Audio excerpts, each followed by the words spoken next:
Hello, this is Cool Garden Things, and right now we're going to be talking about growing your own herbs. Now, are you ready to enjoy the constant availability of fresh, delicious herbs to flavor your meals with? If so, you might want to consider planting and maintaining your own herb garden while keeping these simple steps in mind. First, you want to choose the herbs that you want to plant. Now, keep in mind that there is a huge scope of herbs available to do this with. The best way to choose is to simply do this one simple check. Just look at what you already have and use in your own kitchen.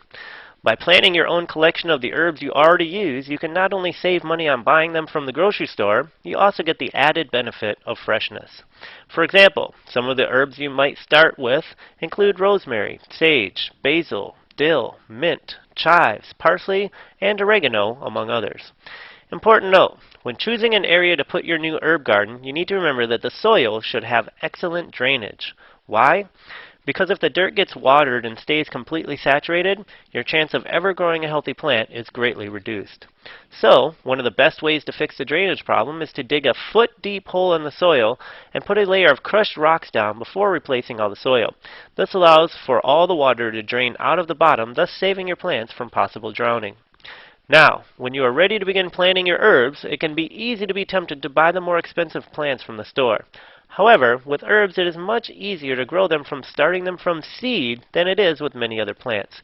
Therefore, you can also save a bundle of money by sticking with only buying the seed packets. Also, take notice that some herbs grow at a dangerously fast rate. For example, if you plant a mint plant in an open space, then it can easily take over your entire garden area in a matter of a few days. So the best way to prevent this problem is to plant the more aggressive plants in pots with holes in the bottom to allow for proper drainage, of course. Here's where it gets spicy.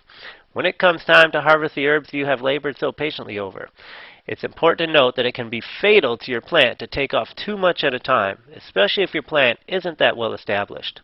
In fact, if the plant isn't well established, it isn't healthy to take any leaves off at all, even if it looks like it's not using them. You should always wait until your plant has been well established for at least several months before taking off any leaves. But don't worry, this wait will definitely be worth it, because by growing unabated, your plant will produce healthily for years to come. Now, once you've harvested your delicious homegrown herbs, you want to use them in cooking. Why else would you have grown them? Personally, I like to use them fresh as much as possible. However, it is not always realistic to use them all when they are ready to harvest. So, the first process we can do begins with drying them out. This is easily accomplished by placing them on a cookie sheet and baking them at 170 degrees Fahrenheit for 2 to 4 hours. After they're sufficiently dried, you can consult the nearest cookbook for instructions on using them to effectively flavor any dish. We personally like using wellnesswaycafe.com recipes for simple vegetarian fare. Next, we will want to store your herbs for later usage. You should keep them in a plastic or glass container for this step. Why? Because paper or cardboard will not work, because it can absorb the taste of the herbs and allow moisture. So you should also note that during the first few days of storage, you should regularly check the container and see if any moisture has accumulated. If it has, you must remove all the herbs and re-dry them, because if moisture is still left after the first drying process, it can encourage the growth of mildew while you store your herbs. And nobody likes mildewed herbs.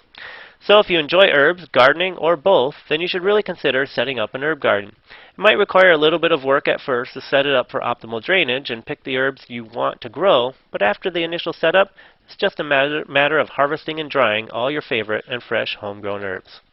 Make sure you choose herbs that you use and enjoy. Thanks for tuning in, and happy gardening.